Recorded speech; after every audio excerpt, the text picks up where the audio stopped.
السلام علیکم اسٹوڈنٹس، آج ہمارا ٹاپک ہے تحریک خلافت جو کہ 1919 میں شروع ہوئی۔ جیسے کہ آپ لوگوں کو پتہ ہے کہ ہندوستان کے اندر 1857 کی جنگ آزادی کے بعد سے لے کے 1947 تک حکومت برطانیہ کا راج تھا۔ 1914 میں جنگ عظیم اول شروع ہوئی۔ اس میں حکومت برطانیہ کے جو اتحادی تھے ان میں فرانس، روس اور امریکہ شامل تھے، اور دوسری طرف یعنی ان کا مقابلہ جرمنی اور آسٹریا سے تھا۔ ترکی نے جرمنی کا ساتھ دیا۔ ترکی میں اس وقت خلافت قائم تھی، اور ترکی کا جو خلیفہ تھا دنیا بھر کے مسلمان اس کو اپنا سربراہ تسلیم کرتے تھے، یعنی حضور پاک صلی اللہ علیہ وآلہ وسلم کا جانشین اسے مانا جاتا تھا۔ جنگ میں ترکی نے جب شرکت اختیار کی تو برصغیر کے اندر جتنے بھی مسلمان آباد تھے وہ بہت پریشان ہو گئے، کیونکہ ترکی جو تھا ان دنوں اپنی جو سیاسی حیثیت تھی اس حوالے سے زوال پذیر ہو رہا تھا، اور ترکی کے خلیفہ کا کنٹرول کافی ڈھیلا تھا، کیونکہ ترکی دن بدن کمزوریوں کا شکار ہوتا جا رہا تھا۔ جنگ عظیم اول میں ترکی کی شرکت برصغیر کے مسلمانوں کے لیے کافی پریشان تھی۔ انہیں یہ خدشہ تھا کہ ترکی کا خلیفہ اگر اسے شکست ہو گئی تو اس کے بعد مسلمانوں کے مرکز کا خاتمہ ہو جائے گا۔ مسلمانوں کی بے چینی کو دیکھتے ہوئے برطانوی وزیر اعظم لارڈ جارج نے جنگ کے حوالے سے اپنی پالیسی کی جب وضاحت کی تو اس نے کہا کہ ہم اس لیے جنگ نہیں لڑ رہے کہ ترکوں کو ان کے مرکز سے محروم کر دیں، ہم خلافت ترکی کی بقا اور اس کے مرکز کو قطعاً چیلنج نہیں کرتے۔ وزیر اعظم کے بیان سے برصغیر کے اندر جتنے بھی مسلمان تھے ان کو کچھ تسلی ہوئی، لیکن یہ دھوکہ تھا۔ برصغیر کے جو مسلمان تھے ان کو جنگی ضرورتوں کے لیے مطمئن رکھنا ضروری تھا، اور یہ مقصد وزیر اعظم کے بیان سے پورا ہو گیا۔ جنگ کے اختتام یعنی جنگ کا اختتام قریب تھا تو برطانیہ اپنے وعدوں کو بھول کر ترکوں کو تباہ و برباد کرنے میں مصروف ہو گیا۔ انگریزوں نے جنگ کے دوران شریف مکہ کو یعنی مکہ کے جو بھی قائدین تھے ان کو یقین دلایا کہ اگر حکومت برطانیہ کی انہوں نے مدد کی تو جنگ کی فتح کے بعد عربوں کے کچھ علاقے اس کی یعنی مکہ کی تحویل میں دے دیے جائیں گے، یعنی ایک عربوں نے ترکوں کی پیٹھ میں خنجر گھونپا، اور یہ امت مسلمہ سے غداری کے مترادف تھا، کیونکہ عربوں کی مدد سے انگریز ترکی کو بالکل بے بس اور محتاج بنا دینا چاہتے تھے۔ اب اس کو ہم پوائنٹس کے حوالے سے ڈسکس کریں گے۔ پہلا پوائنٹ دیکھیں، مجلس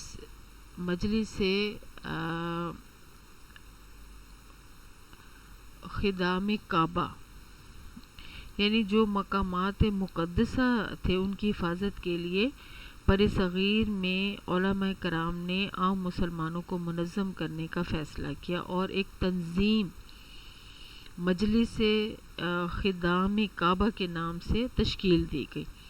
اس میں بہت سارے جو علماء کرام تھے اس میں مولانا عبدالباری فرنگی، مشیر حسین، مولانا شوکت علی، مولانا احمد سعید، ان کی سرکردگی میں برصغیر کے مسلمان اکٹھے ہوئے، اور ایک علماء کے ایک گروہ نے انگریزوں کے خلاف باقاعدہ مسلح سرگرمیوں کا آغاز کرنے کے لیے افغانستان اور دیگر مسلمان ممالک سے رابطے بھی شروع کر دیے۔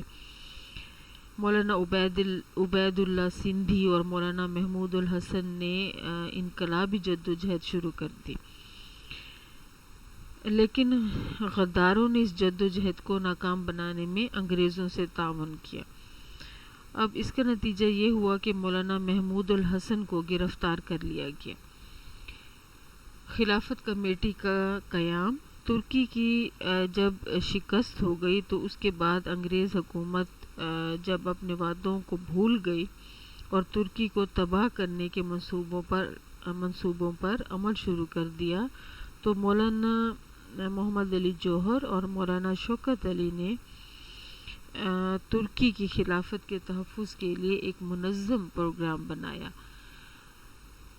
خلافت کمیٹی اس حوالے سے قائم کی گئی جس میں حکیم اجمل خان، ڈاکٹر انصاری، مولانا ابوالکلام آزاد اور مولانا حسرت موہانی شامل تھے۔ خلافت کمیٹی نے اپنی سرگرمیوں کا آغاز کیا تو مسلم مدارس کے جو طلباء تھے وہ بھی تحریک کے کارکن بن گئے۔ خلافت کمیٹی نے پورے ملک میں تحریک چلائی اور حکومت برطانیہ کو اپنے مطالبات سے آگاہ کیا۔ اس مقصد کے لیے انہوں نے جلسے اور جلوس نکالے۔ اب دیکھتے ہیں کہ تحریک خلافت کے مقاصد کیا تھے۔ اس کے 3 بڑے مقاصد تھے۔ پہلا تو یہ تھا کہ ترکی کی جو جغرافیائی سرحدیں ہیں ان کو محفوظ رکھا جائے اور اس کے حصے بکھرے نہ کیے جائے۔ دوسرے نمبر پہ مکہ مکرمہ اور مدینہ المنورہ کی مقدس وادیوں کا تقدس برقرار رکھنے کو کہا گیا۔ تیسرا جو مقصد تھا، ترکی میں خلافت قائم رکھی جائے اور خلیفہ کا اقتدار برقرار رکھا جائے۔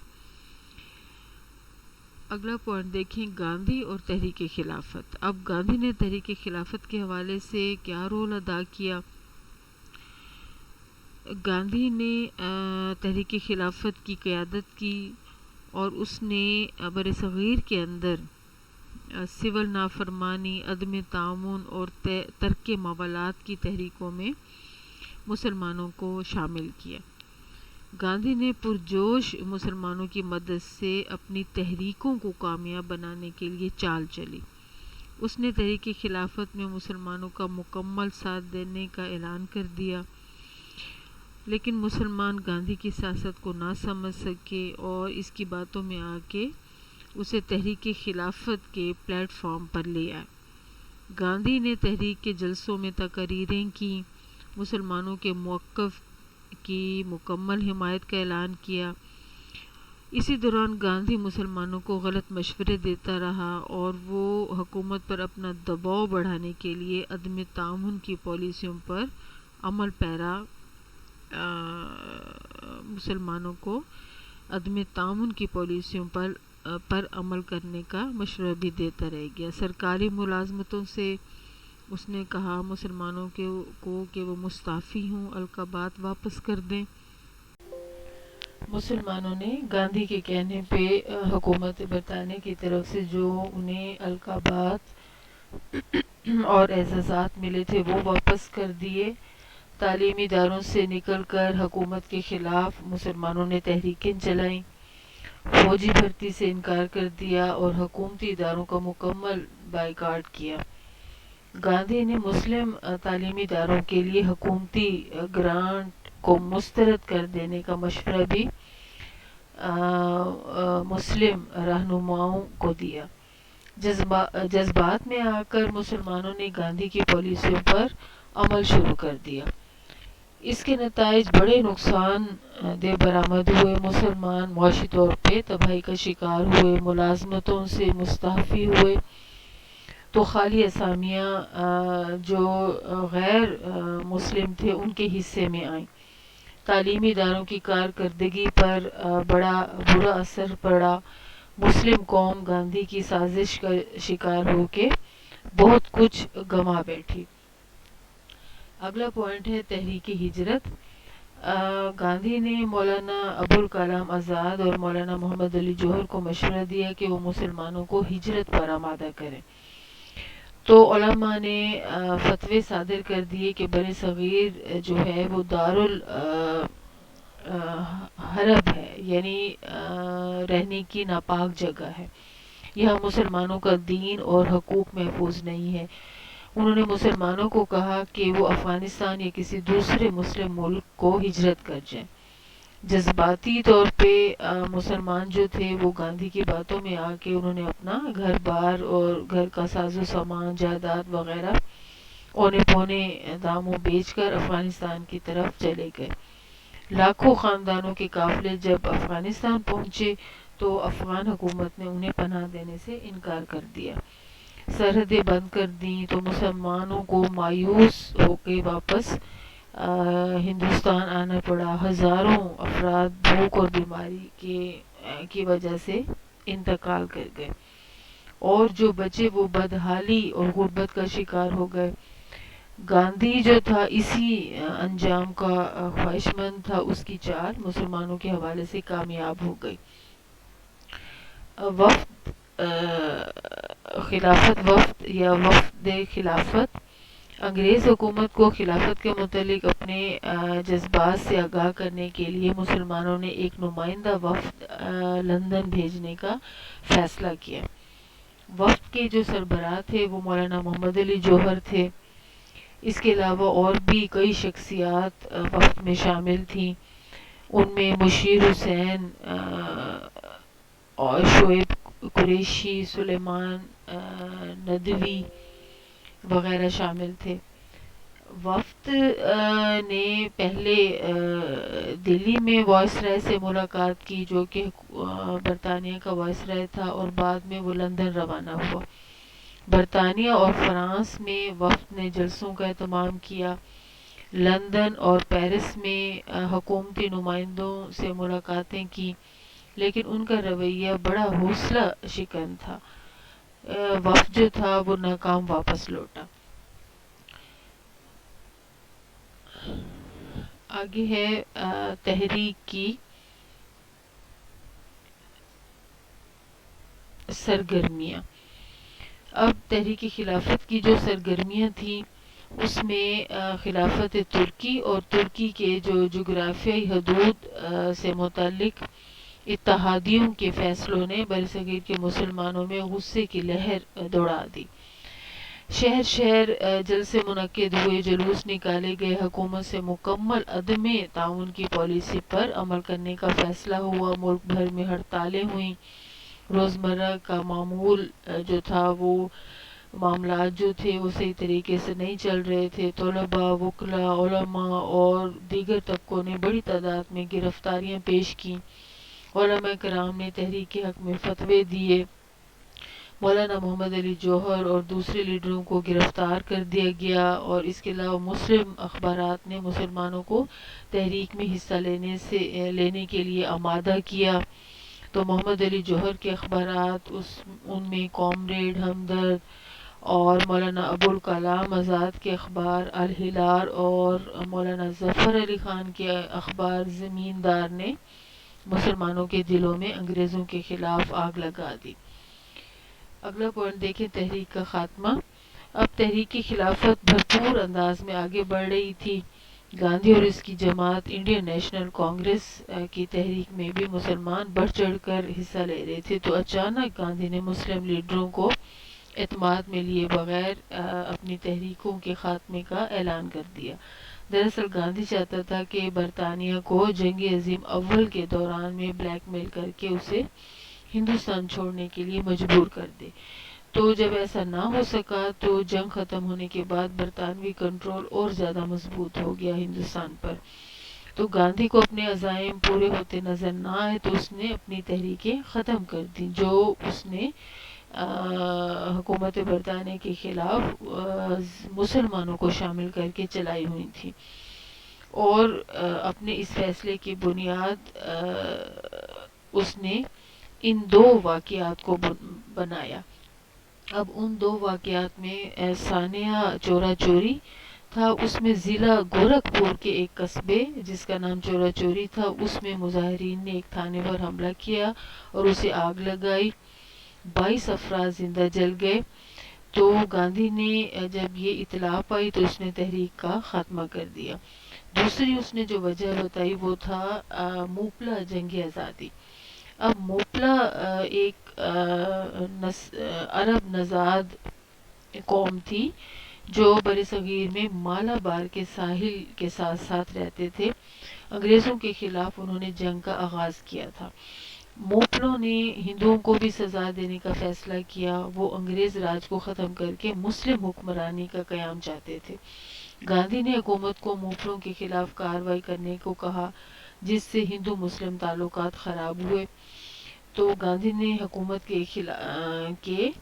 خلافت یعنی حکومت کے خلاف گاندھی نے جو تحریکیں چلائی ہوئی تھی اس نے ختم کر دی اور مسلمانوں کے خلاف اس نے ایک محاذ کھول دیا۔ اب تحریک خلافت کا انجام، اب اس پوائنٹ کو آپ ترکی کی خلافت کا انجام بھی لکھ سکتے، یعنی ترکی کی خلافت اور تحریک خلافت کا انجام ساتھ ساتھ ہوا۔ اب اس میں بر صغیر کے جو مسلمان تھے وہ ترکی کی خلافت کے دفاع کے لیے سرگرمیوں میں مصروف تھے۔ تو ایک ترکی جرنیل غازی مصطفیٰ کمال پاشا نے خلیفہ کی حکومت کا تختہ الٹ کر خود اقتدار سنبھال لیا۔ وہ ترکی کی آزادی کو بچانے میں کامیاب رہا، کیونکہ غازی مصطفیٰ کمال کی سرکردگی میں ایک نیا ترکی ابھرا، جس نے اتحادیوں کے ساتھ مساویانہ سطح پر مذاکرات کیے اور اس نے ایک معاہدہ کیا۔ اس معاہدے کی روح سے ترکی نے عرب علاقوں سے دستبردار ہونے کا فیصلہ کیا، اور ترکی کے ساتھ جن علاقوں کا الحاق تھا اس میں شمالی افریقہ کے علاقے شامل تھے، اس پر اپنا کنٹرول ختم کیا اور مملکت ترکی اپنی سرحدوں تک محدود ہو گیا۔ لیکن یہ ہوا کہ ترکی کی آزادی اور خود مختاری برقرار رہی، اسے اپنے سمندروں کا پورا کنٹرول مل گیا اور اتحادیوں کا ترکی کے علاقوں میں عمل دخل ختم ہو گیا۔ یوں خلافت کا خاتمہ خود ترکوں کے ہاتھوں ہوا۔ تو خلافت کے دفاع میں برصغیر کے مسلمانوں کی تحریک جاری رکھنے کا کوئی جواز نہ تھا، تو اسی طرح تحریک خلافت بھی اپنے انجام کو پہنچی۔ اب لاسٹ پوائنٹ ہے اس کے اثرات کیا مرتب ہوئے مسلمانوں پہ۔ اس میں مسلمانوں میں تحریک خلافت نے نیا عزم اور حوصلہ پیدا کیا اور انہوں نے انگریز سامراجیت سے ٹکرانے کی ہمت پیدا کی مسلمانوں کے اندر تحریک خلافت نے۔ اس کے علاوہ ہندو ذہنیت اور گاندھی کی مسلم دشمن پالیسیاں بے نقاب ہوئیں، مسلمانوں کو نئی قیادت میسر آئی۔ اس کے علاوہ مسلمانوں کو عملی سیاست کا شعور ہوا جو بعد میں قیام پاکستان کا سبب بنا۔ اس کے علاوہ جو مسلمان طلباء تھے انہیں ملکی سیاست میں انہوں نے حصہ لینا شروع کر دیا۔